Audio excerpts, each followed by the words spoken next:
आप जब भी घर के तवे यानी कि सादा रोटी वाले तवे पर या लोहे के तवे पर डोसा बनाती होंगी तो वो हमेशा चिपक जाता होगा। लेकिन आज मैं आपके साथ ऐसी सीक्रेट टिप्स शेयर करने वाली हूँ जो आज से पहले आपको किसी ने नहीं बताई होगी। आज के बाद आपका डोसा कभी भी चिपकेगा नहीं। आप बिल्कुल रोटी वाले तवे पर जिस पे रोज़ाना रोटी बनाती है ना, उसी में बहुत बढ़िया क्रिस्पी डोसा बना पाएंगे। तो वीडियो पूरा देखिए, मैं आपको बहुत बढ़िया सीक्रेट टिप्स बताऊंगी जो आपको बहुत पसंद आएगी। तो चलिए शुरू करते हैं। तो सबसे पहले डोसा बनाने के लिए हमने लिया है 1 कप उड़द की दाल। 1 कप फिक्स कर लीजिएगा, कप या कटोरी। तो यहाँ पर मैं बिना छिलके वाली उड़द दाल का इस्तेमाल कर रही हूँ। आपके पास अगर छिलके वाली उड़द दाल है तो आप उसको अलग भिगोएं ताकि आप उसका छिलका अलग कर सके फूलने के बाद। अब जिस कप से हमने उड़द दाल ली थी उसी कप से हम इसके 3 गुना यानी कि 3 कप लेंगे चावल। तो यहाँ पर मैं सजेस्ट करूँगी आप बहुत अच्छी क्वालिटी का चावल ना लें। जितनी आप डाउन क्वालिटी का चावल लेंगे ना, उतना ही बढ़िया क्रिस्पी डोसा बनता है। ये मेरा एक्सपीरियंस है, क्योंकि जो डोसा वाले होते हैं ना वो महंगे वाले चावलों का इस्तेमाल नहीं करते हैं।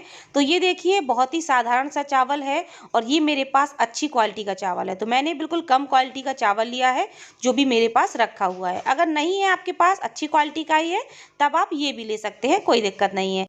लेकिन रेशियो याद रखिए, जितनी क्वांटिटी में आपने उड़द दाल ली है उसके जस्ट 3 गुनी क्वांटिटी में आपको लेनी है चावल। तो बस दोनों को हम मिक्स कर लेते हैं। अब हम इसमें पानी डाल करके पहले तो दाल चावल को अच्छे से 3-4 बारी धो लेंगे ताकि इसमें जो डस्ट वगैरह जो कुछ भी है वो अच्छे से क्लीन हो जाए। तो बस आपको क्लाउडी पानी फेंकते जाना है और इसको अच्छे से क्लीन कर लेना है। हमने दाल चावल को अच्छे से धो लिया है। अब हमने 3 कप चावल 1 कप दाल लिए थे, तो टोटल हमने 4 कप चीज़ें ली थी। तो 4 कप ही हम इसमें पानी भीगने के लिए डालेंगे। मैं आज बिल्कुल रेशियो के साथ, सारे मेजरमेंट के साथ आपको डोसा बनाना बताऊंगी ताकि आपका डोसा बिल्कुल भी बिगड़े ना। अब हम इसमें डालेंगे आधा चम्मच मेथी दाना। मेथी दाना इसलिए डाला जाता है, इससे डोसा बहुत ही क्रिस्पी बनता है और जो टेस्ट है वो भी काफ़ी अच्छा आता है। तो बस इसको हम मिक्स कर देते हैं। अब ढक कर के इसको हम कम से कम 6 से 7 घंटे के लिए रख देंगे। आप चाहे तो इसे ओवरनाइट के लिए भी रख सकते हैं। लगभग मुझे 6 घंटे हो चुके हैं और जो दाल चावल है बहुत अच्छे से फूल चुके हैं और मेथी भी देखिए किस तरह से फूल गई है और इसने हल्का हल्का कलर भी छोड़ दिया है।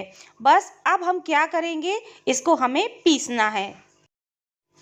तो यहाँ पर हमने लिया है मिक्सिंग जार। इसमें हम डालेंगे दाल और चावल। लेकिन यहाँ पर बहुत ज़रूरी बात, जब आप उड़द की दाल मिलाते हैं और मिक्सी में पीसते हैं तो इसमें बहुत चिकनाहट होती है जिसकी वजह से ब्लेड स्लिप मारती है। तो इसमें आपको थोड़ा पानी मिलाना होगा। तो यहाँ पर मैं 6 चम्मच डाल रही हूँ दाल और चावल, और उसी चम्मच से हम 3 चम्मच यानी कि उसके आधा भर करके डालेंगे पानी। इससे बिल्कुल परफेक्ट हमारा जो बैटर है वो बनेगा। अभी हम ज़्यादा पानी मिलाएंगे ना तो इसका जो खमीर उठना है या जो फर्मेंट होना है बैटर को, वो जल्दी नहीं होता है। ठीक है, तो इसको हम अच्छे से पीस लेते हैं। तो हमने बैटर को पीस लिया है और अब मैं आपको दिखाती हूँ कुछ इस तरह से हमारा बैटर बना है। ये देखिए, तो अभी हम पानी नहीं मिलाएंगे, जब बाद में हमारा बैटर फर्मेंट हो जाएगा तब हम पानी मिलाएंगे। तो ये देखिए कुछ इस तरह से दरदरा सा है, जैसे दाने से हो। तो वो चावल है ना, इस वजह से ये दरदरा रहेगा और ऐसा ही डोसा के लिए हमें चाहिए भी होता है। तो बिल्कुल परफेक्ट है। तो अब हम इसको अलग बर्तन में ट्रांसफ़र कर लेते हैं। तो आप जिस भी बर्तन में बैटर डालें, बर्तन को आपको थोड़ा बड़ा लेना है, क्योंकि जब ये बैटर फर्मेंट होता है तो इसकी क्वांटिटी थोड़ी सी बढ़ जाती है।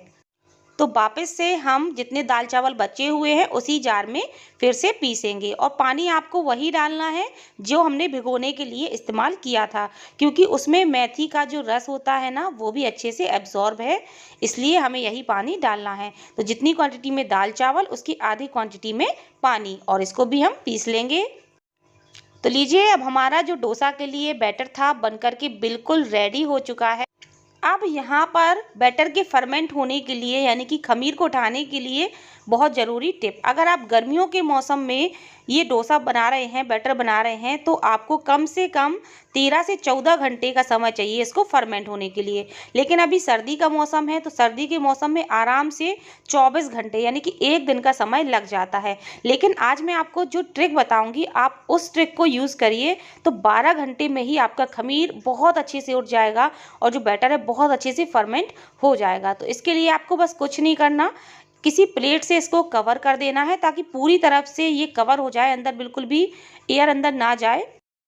अब आपको इस बैटर को रख देना है आटा की टंकी में, यानी कि जिसमें आप आटा रखते हैं, तो आटा में ना अंदर बहुत हीट होती है, कभी आप अंदर हाथ डाल के देखिए तो आपको एकदम गर्माहट महसूस होगी।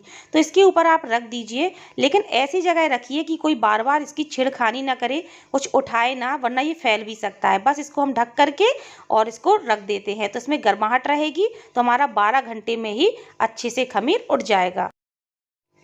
तो 12 से 13 घंटे हो चुके हैं और बैटर देखिए किस तरह से फूल गया है, इसमें बहुत अच्छे से खमीर उठ चुका है, यानी कि बैटर फर्मेंट हो चुका है। मैं आपको दिखाती हूँ, आपको एक ऊपर पतली सी परत दिख रही होगी क्रीमी कलर की, वो खमीर की ही परत है। और इसको अगर आप सूंघेंगे ना तो आपको एक हल्की सी स्मेल सी नज़र आएगी, लेकिन जब आप इसको मिक्स करेंगे तो ये स्मेल ख़त्म हो जाती है।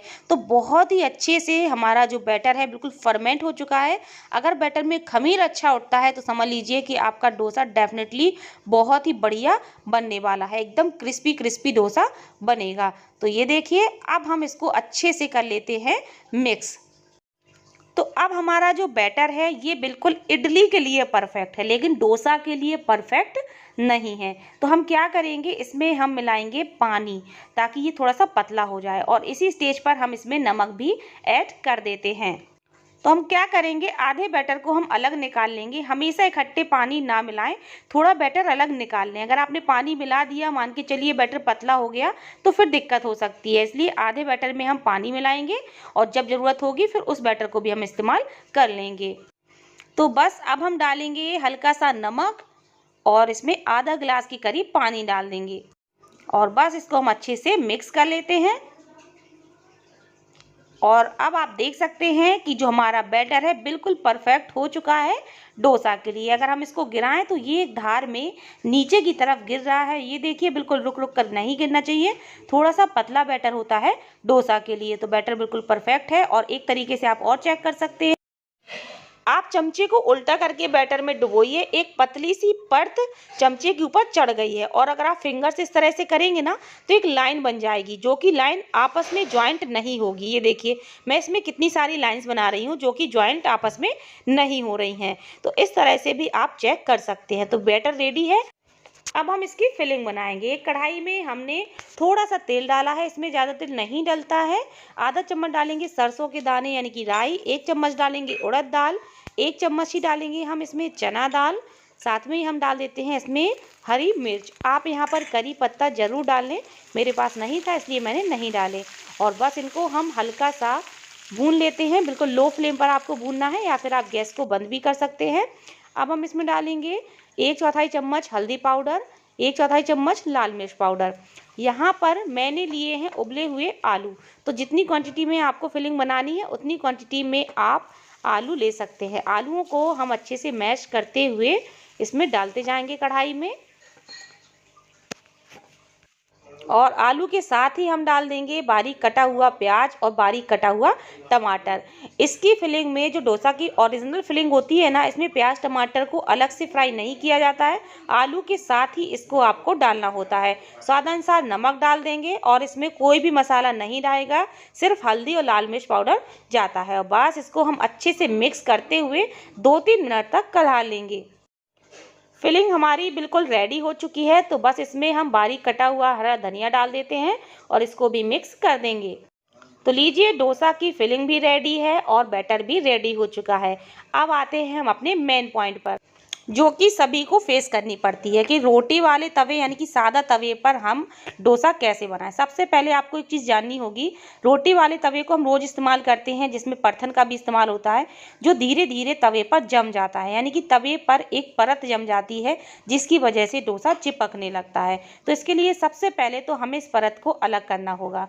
इस परत को अलग करने के लिए हम क्या करेंगे, थोड़ा सा हम लेंगे नमक, करीब 1 चम्मच के करीब, और इसको तवे पर करेंगे स्प्रिंकल। और इस तरह से आपको तार वाला जूना लेना है, तार वाला हो या प्लास्टिक की जो आता है स्क्रबर वो लेना है। और बस इसको हम अच्छे से 2-3 मिनट तक रगड़ेंगे। इससे क्या होगा, नमक थोड़ा सा दरदरा होता है जो कि स्क्रबर का काम करता है, ठीक है। तो इससे जो परत है ना तवे पर जमी हुई वो सारी निकल जाएगी। बिल्कुल सीक्रेट टिप बता रही हूँ जो आपको किसी ने नहीं बताई होगी। आपके पास अगर बालू हो, जिसको आप मोरंग बोलते हैं, तो आप उससे भी ये काम कर सकते हैं, लेकिन हर किसी के पास मोरंग नहीं होती है, नमक हर किसी के पास होता है। तो नमक से हम इसको अच्छे से रगड़ेंगे 2-3 मिनट तक। इससे सारी परत जो जमी हुई है ना वो सारी निकल जाएगी। तो हमने इसको 2-3 मिनट तक लगातार रगड़ा है। अब हम इसको धो लेते हैं। धोने के बाद हम इसको पोंछ लेंगे। तो आप देख सकते हैं जो जमी हुई परत थी वो सारी निकल गई है। बकाया ये जो स्पॉट से है, ये लोहे का बहुत पुराना तवा है, ये उसकी स्पॉट है, लेकिन जो परत है वो नहीं होनी चाहिए, एकदम तवा चिकना हो जाना चाहिए। तो चलिए, हमारा एक काम तो हो गया, तवे की जमी हुई परत खत्म हो गई। लेकिन अभी भी हमें एक काम और करना है। जब भी आपका प्लान हो कि हमें कल डोसा बनाना है, तो आप उसके पहले या एक दिन पहले तवे पर 2-3 पराठे सेक लीजिए। और पराठे भी आपको लो टू मीडियम फ्लेम पर सेकने हैं, हाई फ्लेम पर नहीं सेकना है, वरना फिर से इसमें परत इकट्ठी हो जाएगी। और बहुत ज़्यादा आपको परथन का इस्तेमाल नहीं करना है, जितना ज़रूरत हो बस उतना ही इसमें परथन लगाना है। बस इस चीज़ का विशेष ध्यान रखना है। ज़्यादा नहीं, सिर्फ 2-3 पराठे आप सेक लीजिए और इसको थोड़ा सा घुमाते हुए सेकिए, ताकि सभी जगह ये पराठे की वजह से एकदम अच्छे से इसमें नॉन स्टिक कोटिंग आ जाए। तो आप पराठे एक दिन पहले भी सेक सकती हैं जब आपको टाइम मिले, लेकिन पराठा सेकने के बाद आपको इस तवे को धोना बिल्कुल भी नहीं है। लेकिन पराठे सेकने के बाद आपको तुरंत ही इसको एक कपड़े से पोंछ लेना है, ताकि इसमें बिल्कुल भी कोई कण ना रह जाए, कोई परत ना जम पाए। अब हमारा तवा बिल्कुल रेडी है डोसा बनाने के लिए। एक भी डोसा आपका चिपकेगा नहीं। बस लीजिए 1 चमचा भर करके डोसे का बैटर और इसको आप अच्छे से इस तरह से फैला दीजिए। तो जब आप पहला डोसा बनाएं तब आपको कोई भी ज़रूरत नहीं है, केवल तवे को आपको मीडियम गरम रखना है। लेकिन दूसरे डोसा को जब आप बनाएं तो आपको कुछ चीज़ों को ध्यान रखना है, मैं आपको बताती हूँ। तो लीजिए, हमने डोसा को अच्छे से फैला दिया है। आप जितना बड़ा फैलाना चाहते हैं उतना बड़ा फैला सकते हैं। फ्लेम को हम हल्की सी तेज कर देते हैं, ज़्यादा नहीं, बिल्कुल हल्का सा। और जैसे ही ऊपर की तरफ सूख जाए तो हम इसमें थोड़ा सा ऊपर से तेल लगा देंगे। और बस अब हम मीडियम फ्लेम पर इसको जब तक कि सुनहरा नहीं हो जाता तब तक नीचे की तरफ सिकने देंगे।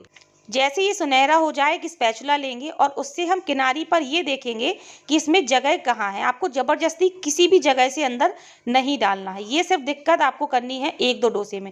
जब आप बनाने लगेंगे ना, 2-3 डोसा बनाएंगे, तो बिल्कुल कोई दिक्कत नहीं होगी। आप कहीं से भी स्पैचुला को अंदर की तरफ डाल सकते हैं। तो आप देखिए, जहाँ पर भी आपको लगता है कि स्पैचुला अंदर जा रहा है, बस वहीं से आपको अच्छी पकड़ मिल जाएगी और आप इस डोसे को निकाल सकते हैं। तो देखिए किस तरह से पूरा का पूरा डोसा बिना चिपके निकल गया है। अब हमने जो फिलिंग बनाई थी, इस फिलिंग को हम रखेंगे और आपका जैसा मन हो आप डोसा को फोल्ड कर सकते हैं।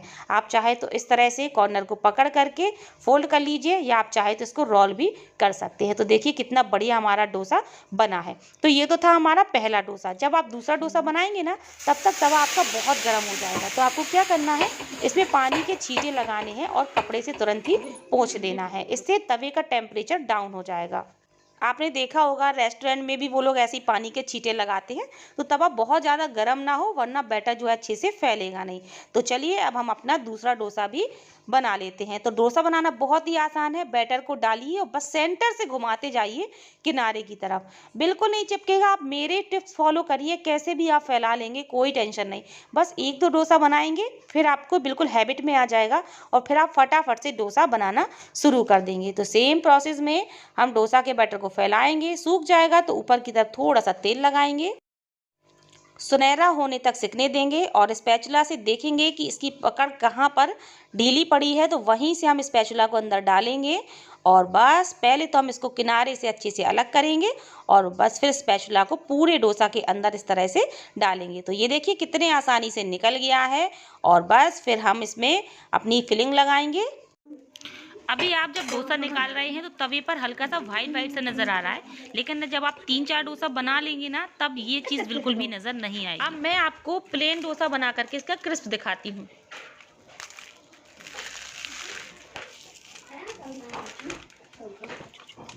तो देखा आपने कितना करारा क्रिस्पी डोसा बना है। अब अगर आपके पास दूसरे तरीके का लोहे का तवा है तो उसमें भी आप इसी तरह से बना सकते हैं।